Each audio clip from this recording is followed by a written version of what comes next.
Hello and welcome to our Passion for Moms webinar series, Motherhood Leaders Defining the Future. And in this series, we have been talking to a variety of moms who are using their platform as a mom and the different gifts and abilities that God has given them to make his name known. And today I am excited to have Kate Battistelli. And I know that you are going to just love this conversation with her. She has a Broadway career, is a mom and a grandmother, and there's so many things that I know that we can learn from her. So Kate, welcome. Thank you for having me on today, Shaman. Well, Kate, why don't you start by just telling the audience a little bit about who you are, your background, and then we'll dive into all the questions that I want to learn from you. Well, I am a mom, a grandmother of 5, which is just crazy town. I never expected that, but it's a thrill. I'm an accidental writer. I didn't even start writing till I was in my 50s, which just goes to show you that you're never too old to start having a whole new career. I'm a podcaster, which is another just crazy thing that I didn't expect. That happened a couple of years ago. I'm part of the Mom to Mom podcast. I'm one of 3 hosts, which is a lot of fun because we're 3 generations of moms. So it's a really neat podcast. That's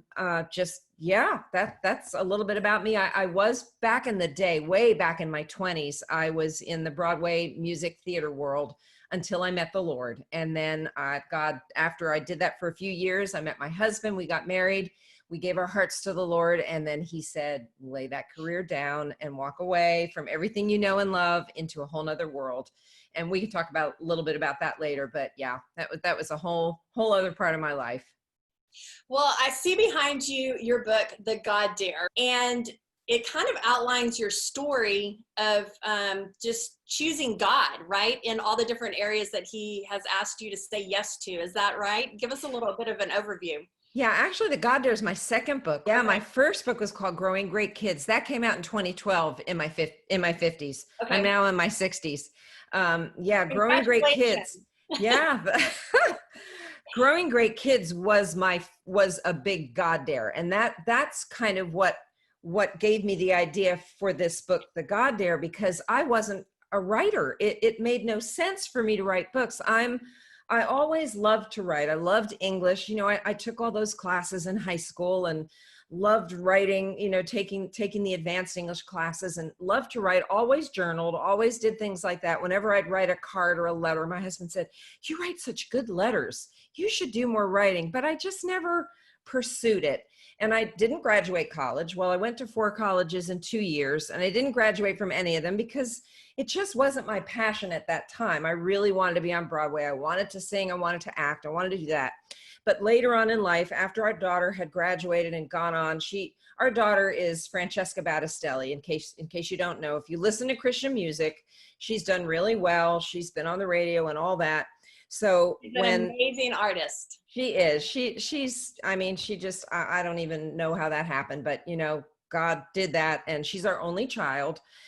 And we had homeschooled her most of her life. So when she'd gone on to Nashville and signed her record deal and was doing well and songs on the radio, the homeschool organization that we had raised her with down in Orlando, Florida, they were having their big 25th anniversary, and they called us up and they said, "Kate, would you come, you and your husband, and we're having our big anniversary, come and talk to us about what did you do, talk to the parents and tell them what did you do to raise her, to find her purpose and really pursue it with passion.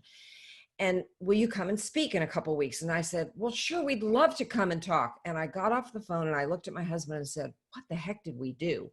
You know, because you're raising your child, but you're not following a parenting manual. I mean, you know, there isn't really anything that lays it all out. So we sat and we talked. And as we talked, we came up with really 15 very intentional things that we did. And I thought, okay, well, we really were pretty intentional raising her. So we gave our talk and we gave our 15 things.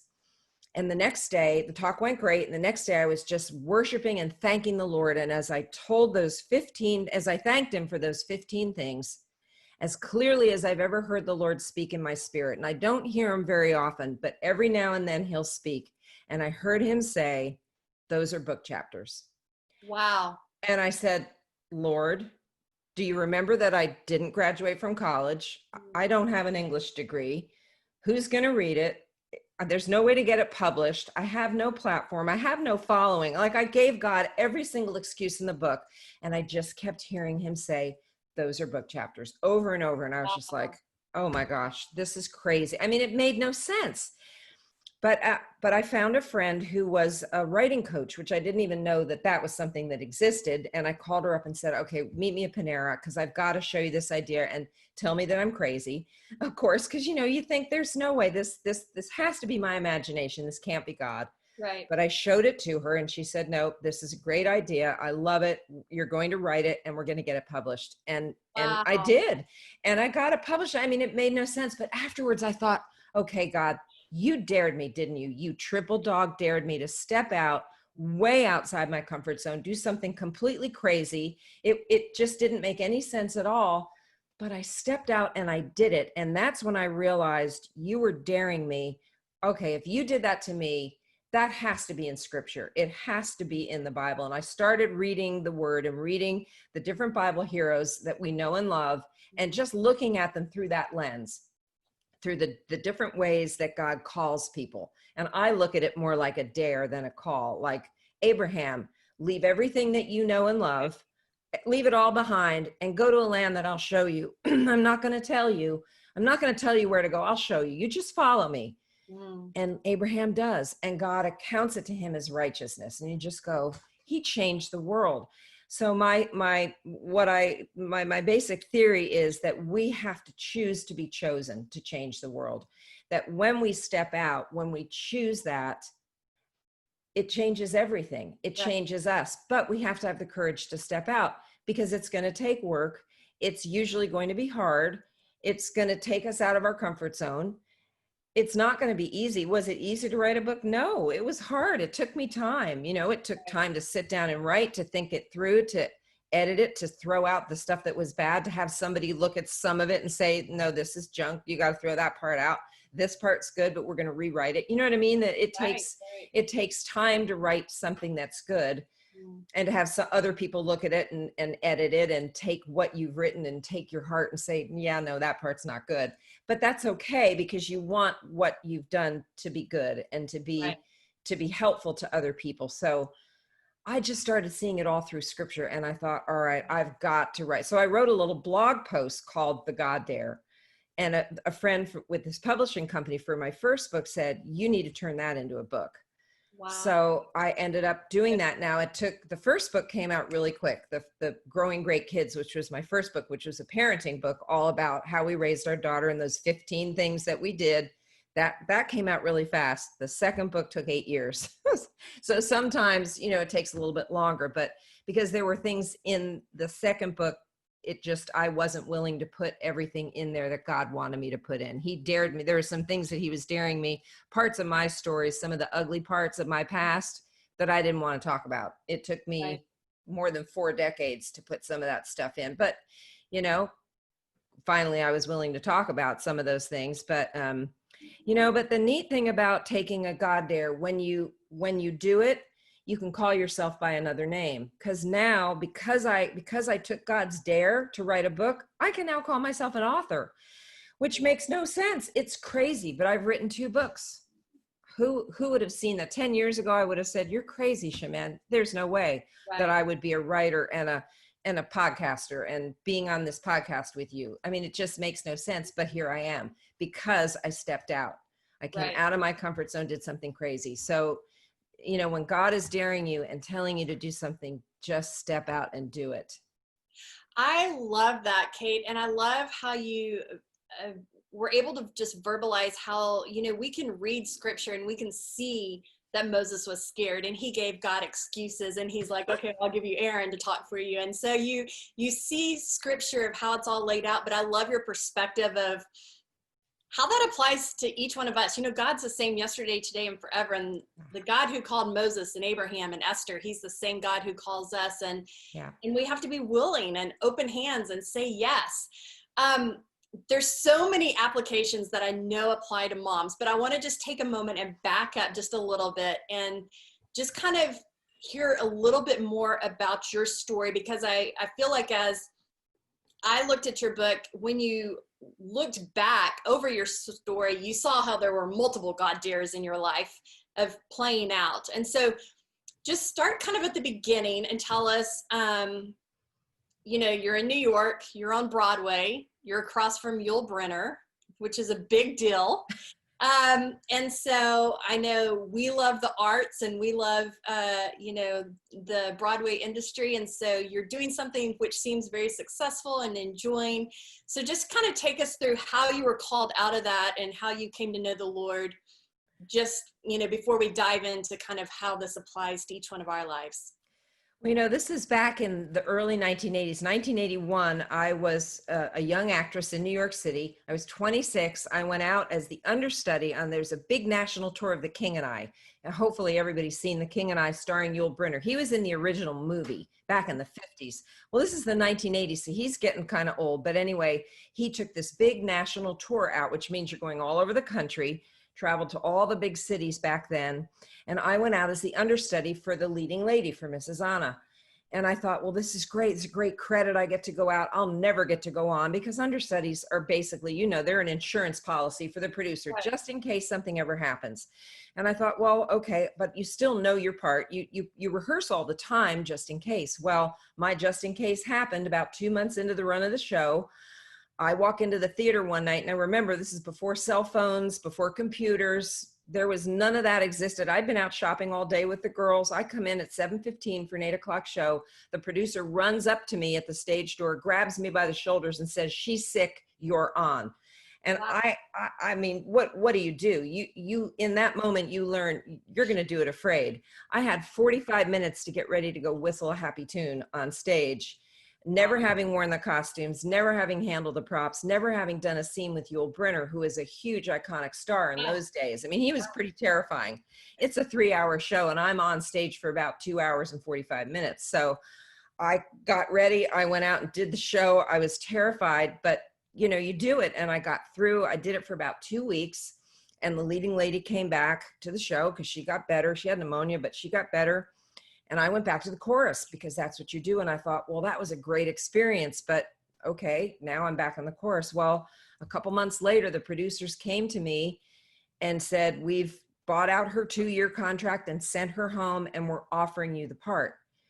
And if you know anything about the theater, it doesn't happen that way. Understudies don't take over for leading ladies. They bring in a ringer from New York or LA and give her the part, and understudies may remain understudies. But I think even then the Lord was beginning to draw me. I kind of see it now. I can see it Right. prophetically almost, that God was just starting to draw me, because he's lifting me up into this position. When you think even the title of the show, The King and I, Yes. now I see it as like the King and I. Yeah. It's very interesting to me how the Lord just how he does stuff. But they offer me this part, and I was 26 years old. So, and I mean, I think today, in the day of social media, how that would have spread like wildfire. Back then, you know, you get a little paragraph in Variety. But anyway, it was just really interesting how that happened. So I ended up doing almost 3 years, about 1,000 performances all over the country with this show. My husband ended up joining the show as an assistant conductor, and he ended up conducting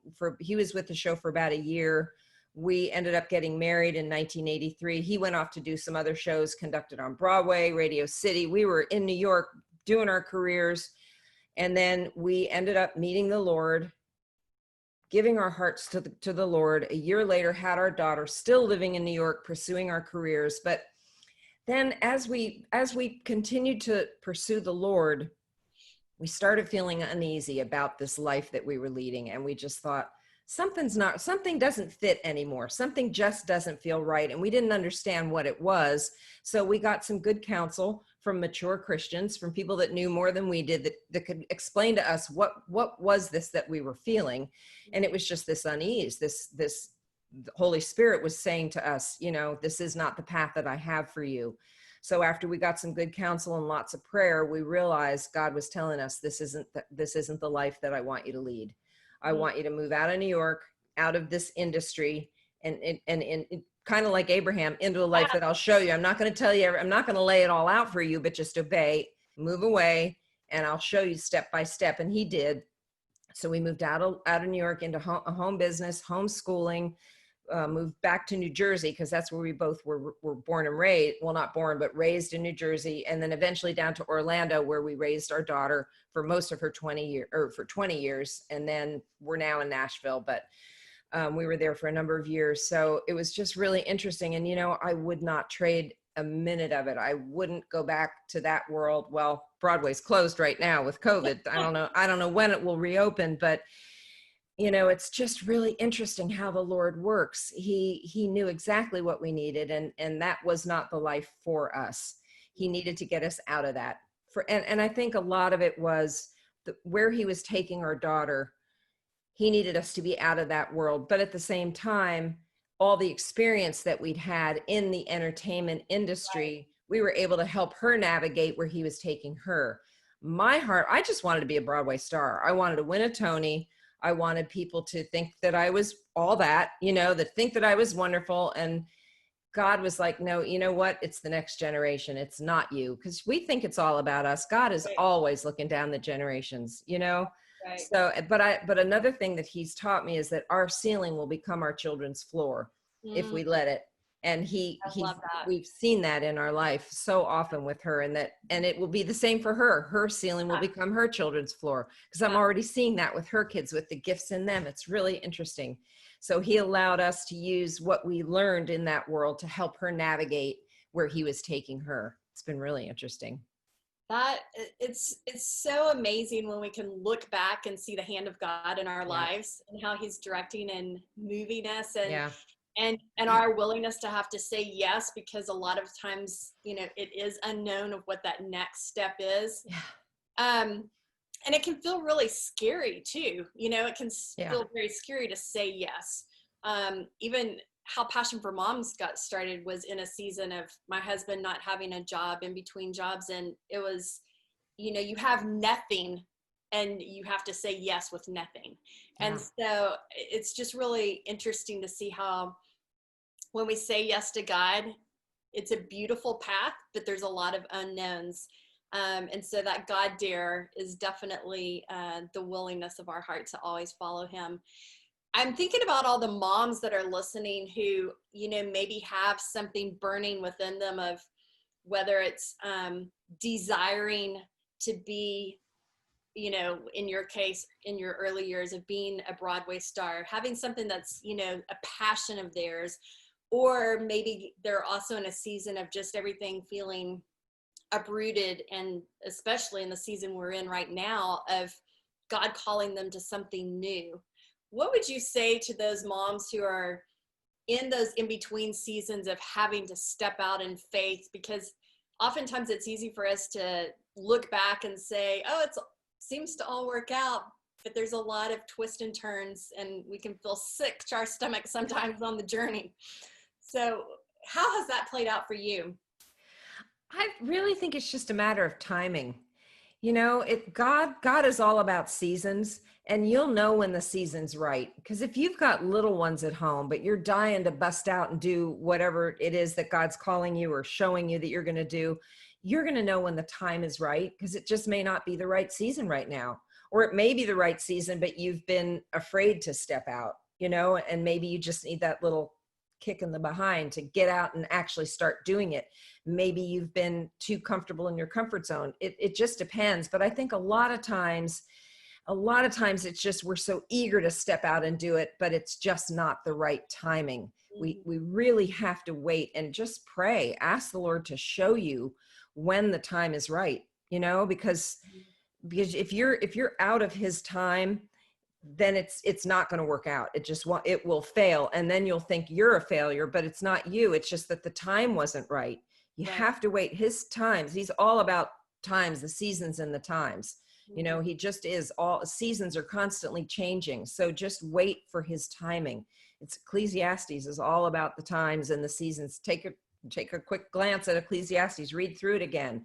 Just ask the Lord to show you. He will give you wisdom. He tells us to ask for wisdom. Ask him and he'll give it to you. How did you navigate? You came from the industry in New York, successful, your husband, you then have a daughter who then is interested in pursuing the arts. I think about my kids I have a daughter in college, and her entire friend group is actually in the theater department. And so I think about them in this conversation of just, we have those dreams, we have the desires God places in us, we have the seasons and the timing, but how did you navigate as a mom, knowing what you came from, having a daughter who was, had God's gifts and talents and blessing and favor on her life, and navigating, kind of wanting to, probably, maybe I'm imposing, but keep some protection and boundaries while also helping her see success in what God was calling her to do. How does that play out for moms to be able to help our children pursue their dreams while also maintaining, the world that we live in and the culture? Yeah, I think you have to be careful. You have to be prayerful. We knew that our daughter had a bent towards the arts. We could tell when she was young. So I started her out in dance because I thought I don't really want her to go towards theater, not initially, because I knew that world too well. And I know the ins and outs, the ups and downs, the pitfalls in that world. And I thought, no, I'm not going to put her towards that. But dance is pretty and it's safe and it's beautiful. And ballet, all little girls love ballet. Let's see how she does. She really did well in ballet. And at first I actually thought that was what she was going to do. I thought she would dance. That would be her thing. It ended up not being her thing. She had some issues with her back as she grew, and that was not going to happen. But music started to take over. And actually, when we were in Florida, she and I ended up doing some theater together. They had some good dinner theater down there, and she wanted to do some stuff. And I thought, well, if you're going to do it, I'm going to do it with you. So How she got, fun. yeah, it was fun. She wanted to audition. They were doing The Sound of Music. And I thought, well, we're going to audition together. She was cast as one of the children, and I was cast as not Maria, because by then I was too old for Maria, but I was, the mean Baroness that comes and tries to steal Captain Von Trapp away. So we actually had a lot of fun because we got to do a few things together, and she got a lot of good training being on stage. She's had a lot of, before she ever did any music stuff, she had a lot of good theater training. She had a lot of on stage experience, which was really great. So we did several things together, which was good, but I was able to be there with her, because you really want to just be careful what you allow your child to do, especially if you're going into the arts, to just, we need Christians in the arts. We really do. And we need to be a light, that world, the arts, particularly the theater world, needs light. We really do. It's a dark world. And it's getting darker. I mean, it just is. So we need to pray. If that's where you feel God is calling you, you need to be careful, because it's easy to get kind of sucked into the ugly side of that world. Mm-hmm. So if you have a child that is being called into that world, really be praying for them that they maintain their light, because it is dark, and it's just getting ugly. So we were just really careful with her, and I wanted to make sure that I was always there, especially because she was young. She was, just a preteen when we were starting to do these things. She was 10, 11, 12 years old. I wasn't going to let her do that alone. Sure. So I think you just need to be mindful of that and just be careful with your children, with whatever you're going to let them be involved in. What would you say? Because I find it very fascinating with a love for the arts, and knowing that God has created us as creative beings. We're storytellers. God's a storyteller. And to be able to have the intersection of culture and Christianity is incredibly fascinating to me. And to be able to let our light shine in a dark world. How have you and even your husband, in the season of parenting and now grandparenting, been able to see, as the world continues to change, how culture and Christianity can meet, where we can be a solid light in that world? Not just theater, but just culture in general. Well, I think with the rise of social media, we have an opportunity there to be a light. I mean, I try to, just with my posts on Instagram or on Facebook, as small as that seems, but it really can have an impact. Mm-hmm. It just depends. I think you have to be, mindful of what you post. You know, I'm careful with what I write. I don't put stuff out all the time, but when I do, I try to be just really mindful, I guess is the best word. And I don't know. I ask the Lord, like I follow a lot of people that put stuff out every day and their content. And I'm thinking, I don't know how they do that. I can't put stuff out every single day. That's really, it's kind of exhausting. it is. I'm thinking, how do they do that? Unless they just have so much stuff that they, you know, maybe they have it on some kind of a timer or something where they just put it out. I don't know how to even do that. I'm not technical at all. So I just have to write it and figure, okay, when Lord, when should I put this out? And he kind of lets me know. But I mean, I think, yeah, there's so much out there. There's so much to go through all the time. Sometimes I just have to pull away from it all. And I think sometimes that might be good too, to just turn it all off and get alone with the Lord. You know, we can get so wrapped up in the culture and so wrapped up in everything out there that we stop hearing what the Lord is saying. And sometimes I think it's probably a good practice to get quiet and to get alone with the Lord. I mean, you can't go anywhere anymore without people with those earplugs in their ears listening to something. I mean, when I go to the gym, I'm not listening to anything. I'm just at the gym, just working out. Everybody at the gym is either reading their phone or has those things in their ear listening to something. I'm like, I just want to come and like not think about anything but the reps that I'm doing, or, you know, Right. And maybe that's just me. It might be my age because I didn't grow up. We didn't have that for the first 50 years of my life. That wasn't something, you know, you would stand in line waiting for something. You'd just be in line. So you'd have to kind of engage with the people behind you or in front of you. Mm-hmm. And it's just, I think it's just, I lived so long that way that I don't even think about not engaging with people. It's just maybe, I think it's just probably my age, but I think we just need to probably move away maybe somewhat from all the input that we're constantly putting in. That I don't know if it's music people are listening to or podcasts, and I just have to sort of back away a lot from that and just get quiet. And that way I can hear the Lord. If I'm constantly listening to everything else, how do I hear God, you know? Well, and I think that's so true that we have to create the space in order to be able to hear God's voice, right? Yeah. Otherwise, we're going to be distracted and not hear. How have you navigated talking about seasons, and you now that we've kind of transitioned from your career in New York, becoming a mother, homeschooling, and now you're in the season of being a grandmother?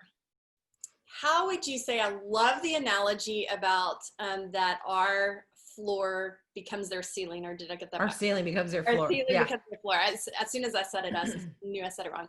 So what do you, just as you are embracing the season of being a grandmother, how do you see that playing out? Because I love that God blesses from generation to generation, and how what we're doing today impacts the next generation. And that's why I'm so passionate about moms realizing that you are a leader.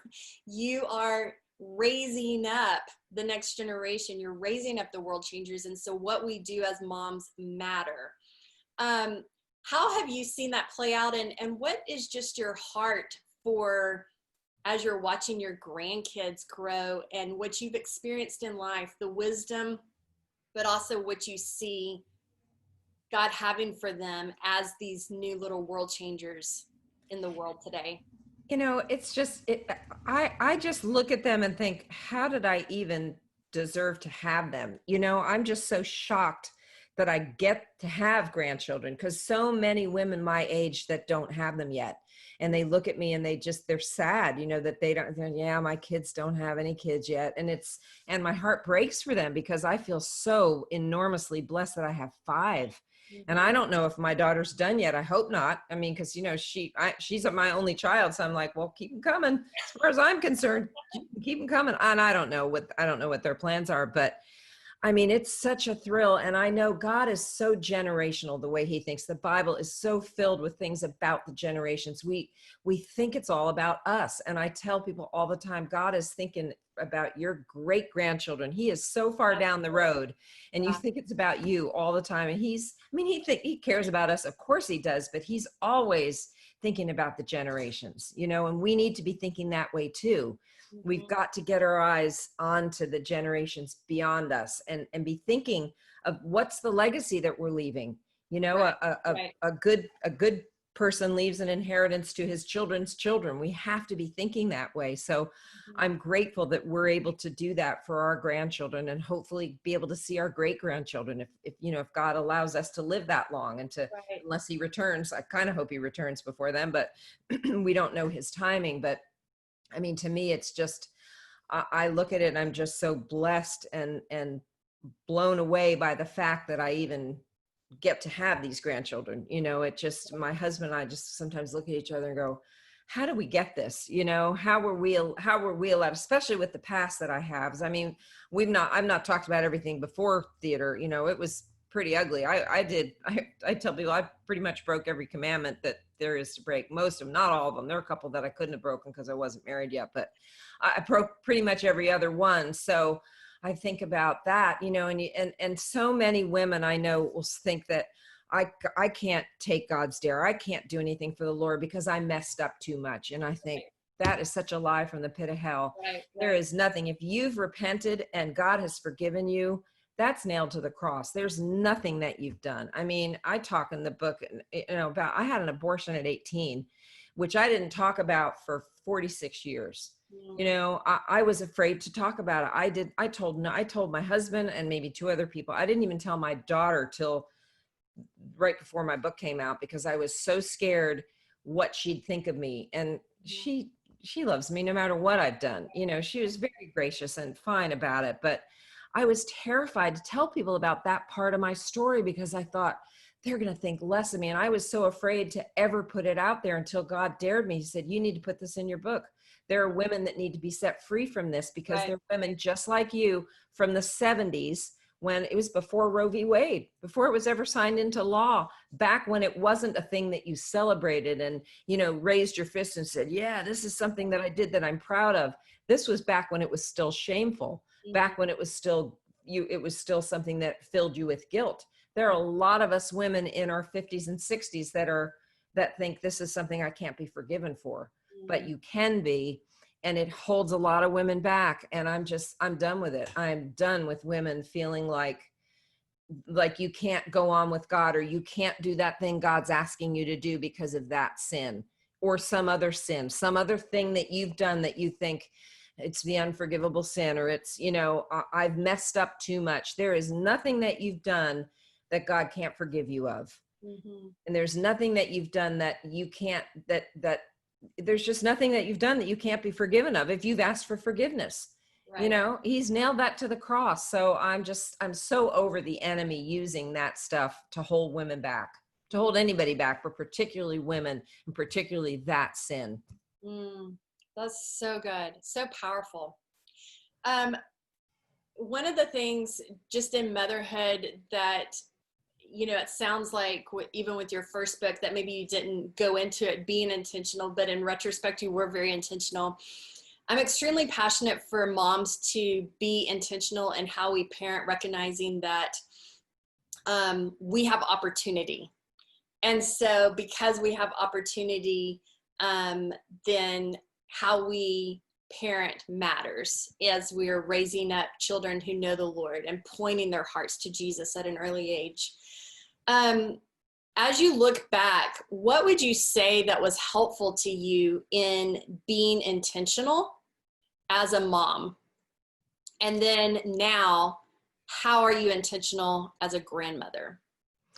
I think the biggest thing for me with my daughter, because it was not how I was raised, I wanted her to know from an early age that she was loved by God, that he knew who she was, that he had a plan for her. I just was, you know, in the 50s and the 60s, it was just a different time. It was, you weren't told, I mean, I was just never told, man, God has a plan for your life. There is something special for you. You were on this planet for a reason. You were really gifted in that. God has something special for you. You're a world changer. And we told her from the time she was young, we would pray scripture over her. We would put her name right in the scripture. You know, I was never afraid to do that for her. We were never afraid to call out her gifts, to say, and when I do that with my grandkids, we tell them, man, you're good at that.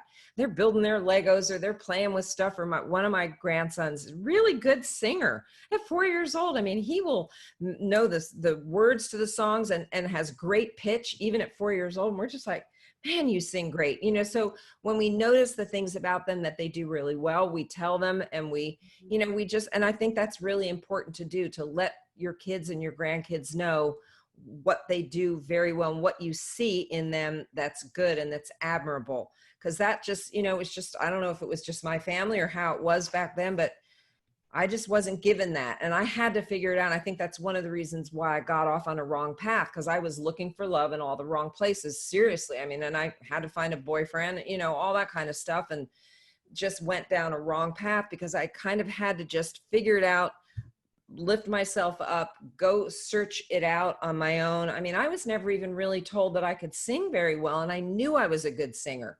And I proved it, you know, doing The King and I, doing the things that I did. I knew I could sing. And with my daughter, I mean, as soon as she started showing those musical gifts, I mean, we were blown away, and we would tell her, and God would show me things about her, and he'd show me things, and I'd be like, that's crazy, Lord. Are you sure, Lord? And he'd show me things. I would share them with my husband, but I wouldn't share them with the world, because there's some dreams you don't want to share with everybody. You want to kind of keep. Right. But he'd show me stuff, and I'd be like, okay, God, if that's what you're telling me, all right, I'll pray about it. And then they'd come to pass, and you'd be like, all right, that's nuts. But, you know, he would do that. He would do things like that. So I think I want parents to dream big dreams for their children. Don't be afraid. And I talk about that in my first book. Don't be afraid to dream a big dream. Don't get crazy if it's, you know, don't get into that American Idol syndrome, you know, where the kid that can't sing at all, but the mother thinks that they're great. Always have somebody outside that tells you that says, okay, yes, they really can play hockey, or they really can sing, or they really are a good artist. Get some outside, you know, somebody else to say that they're good at what you think they're good at. But if they really are genuinely good, then hey, you know, build them up and get them help and get them training and you know, help them do really well in that thing and make it happen. But dream God's big dream for them. Find out what the Lord has put in them and bring it to the surface, and don't be afraid to dig deep with the Lord and find out, God, what is my child on this planet to do? Because I'm convinced every person on this world is here for a reason, and everybody's here to change the world. But like I said, we have to choose to be chosen to change the world. Right. So true. So true. And I love how, you know, you're talking about the power of words, right? And as we pray scripture and as we speak life and blessings over our children, then they hear that and they internalize that. And so just again, the power of words, of how we build people up. And again, I just think about the culture that we're in, if there's so much negativity and tearing one another down. And we have an opportunity as moms to speak truth and speak life and blessing over our kids. Have you found, kind of with 5 now, has there been a rhythm or something special? Or, you know, I know so often grandparents maybe struggle with kind of knowing, you know, it's not your job to raise them, but, you know, you want to support and bless your grandkids. What would you say to the grandparents that are watching, of just how to do grandparenting well? Have you found something that's been successful for you and your husband? Yeah, I think don't try to, you're not parenting them. So we try not to give advice. You know, I don't tell my daughter or son-in-law, do this, do that, do this, because that's not what I'm here for. We're here. They come over usually a couple times a week, typically on Sundays, sometimes during the week, because we're not too far from them. And, you know, we cook, we have food. I try to buy fun stuff for them during the week. We try to find cool toys. So there's 4 boys and 1 girl. So we have the overload of boys, and I'm trying to find really fun things because they're little boys. They're from 9 and under are our grandkids. So there's still a lot of little ones running around, and they're just so much fun, but want to have fun things to play with. So I just want to make it fun. I want when they come here that it's fun for them, that there's fun stuff to eat, healthy. I do try to go healthy. I don't want to have a lot of sugary, junky stuff because, I want them to know that they're going to eat good stuff, but it's going to be fun, and that that when they come here, that their memories are always good, that they want to come to Mimi and Poppy's house. We're Mimi and Poppy. So that it's fun, that we have fun things to play with. That it's just a good time, that it's good memories, that we're building good memories, that we're building them up, that we're doing just enjoyable things with them. So, and we're not trying to raise them because that's not our job. We're not the parents, and we want it. And our daughter and son-in-law are doing a great job. So they don't need us to parent them. They really don't. They need to come and kind of relax a little and just let us handle the chaos and the crazy for a few hours where they can just kind of relax, sit on the couch, because they've still got a little infant. Well, he's not that little, he's 7 months now, but he's doing his thing, and I want to let them play with him and handle him, and we'll take over with the other ones. And I can kind of have some fun with my granddaughter because she and I get into our little girl things and have fun. So, just enjoy them. That would be my best advice. Enjoy them, have fun with them. Don't try to raise them, just have fun. Mom and dad raise them. We get to have fun with them. That's the fun part, that we don't have to raise them. We don't have that responsibility. We have that with our children or a child. They get that. They have that part. We get the fun part. That's the good part. So fun. As we begin to kind of wrap up and talk about how your story, there's so many lessons that we can learn from it. I'm thinking about the moms who are in that season of feeling challenged, of, and again, we've talked about seasons and timing is everything, but also just how when God is calling us to do something and we're scared and we're wanting to give God all of the excuses, how have you been able to navigate being able to step forward in faith? And I understand, we have to have open hands and hearts, but, there's also, maybe getting husbands on board or doing big, scary things that feel very out of comfort zone, like writing your book. And so for the moms who have those dreams and visions that God is birthing in them, how do they practically take those next steps in whatever season they're in? And sometimes it's just waiting, but how do we always have a heart that's ready to say yes? Well, I think, first, of course, pray. And when you get the green light from the Lord, definitely talk to your husband, get him on board. My husband's always been super great about saying yes to whatever. If I want to do something, he's great about go ahead and do it. He's always been real supportive of me in that way. So if you've got your husband on board, great. Then I'd say just start, maybe write a list of what's this going to take? If it's something like writing a book, okay, well, what does that entail? You're going to have to break it down, I think, into some steps, or maybe it's starting a business, or maybe I don't know what it is he's calling you to do. It kind of depends. Or maybe he wants you to start a ministry, or, it could be one of a million things. So it really just kind of breaking it down into bite-sized pieces that you can start to manage. Because if you look at the whole picture, like writing a book seems overwhelming. Right, but when you break it down into, all right, well, I have to come up with my, chapter headings, and then, I have to do this and that. There are a lot of moving parts that go to writing a book, but when you break it down into bite-sized pieces, it's not nearly as overwhelming. And anything like that, starting a business, starting a ministry, starting an online store, whatever those things are, none of it's too overwhelming when you break it down. So I would say that would probably be my advice. Just kind of figure out what it is he's calling you to do, break it down to some bite-sized pieces, and then maybe give yourself a timeline as well. Is this something that's going to take 3 months, 2 years? Maybe it's going back to school. Maybe he's wanting you to get a degree in something. Well, okay, what does that look like? How many hours a week do you need to dedicate to that? What's that going to take away from your family? What does that look like? You kind of have to just really get an accurate picture of what it's going to look like. What is it going to cost you financially, in time, all those things, and see how do you now fit this into your life? Right. So all those things sort of have to be looked at, maybe mapped out, written out, and see, okay, does this work right now for me? do I do it full-time, part-time? All those things can all be managed. And maybe you wanted to go back to school full-time and you look at it and go, I'm going to have to do this part-time. This is going to take me longer, but I can still do it, but I'm going to do it in smaller doses. So right. stuff Well, like there's so much that plays into it. My two words have always been faith and obedience, because I always want to live walking in faith, but also being obedient to what he's calling me to do. And I think so often we as women can feel very paralyzed by fear and comparison.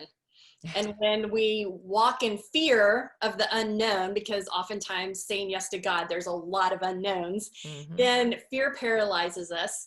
And comparison takes our eyes off of Jesus, because we're always looking and seeing a successful author, a bigger star, whatever it is that we are comparing ourselves to, as opposed to keeping our eyes on Jesus, putting on those blinders, and just focusing on what God's calling me to do today. And I think oftentimes, that can be, especially in the age of social media, the fear and comparison can eat away at us to where we're paralyzed and not willing to step out in faith. Yeah, exactly. And that's a trap. You just have to put that out of your mind and not let that, because if I were going to base my life on that, I would never do a thing. If I were going to go by comparison and looking at other people on social media, I'd just quit right now, because there's people with way bigger platforms, way bigger books, way bigger authors. I'd say, well, forget it. Right. But I know that my words have impact. I know that the ones that I'm supposed to reach, I'm reaching. Right. Am I supposed to reach everyone? No. But the ones that I'm reaching, I'm reaching. So that's what God's called. Those are the ones God's called me to. Right. So I think being able to walk in that confidence that we're not in charge of the results, or, we're just in charge of being obedient, right. Exactly. And so, that's all God's asking us to do, is to walk in obedience. And it's up to him to use the platform that he gives us, but also just recognizing that we have, for moms to feel encouraged that everyone does have a platform. And oftentimes our platform and our focus in the season should be at home, and not losing sight of what God has given us in our homes. And then oftentimes he opens up additional platforms outside the home. But just recognizing that every platform inside the home, outside the home, is all an opportunity to point people to Jesus and to make his name known. So, well, Kate, this has been such an amazing opportunity to get to know you, get to know your story, learn from you, and just so many things with culture and the merging of Jesus in your life, and as a grandmother, lots of wisdom and nuggets that we'll take with us. Do you have any closing remarks that you want to share with us? I think, just don't be afraid to step out. Don't be afraid to do what God's calling you to do in this season, whether it's step out and do that crazy God dare, or just be home and be with your children and build them up and build up your life and listen to the Lord. If this is a season where he's saying, press into me, learn of me, get to know me, that's okay too. Those are great seasons, those learning, building seasons. Those are all really good times because you grow in him.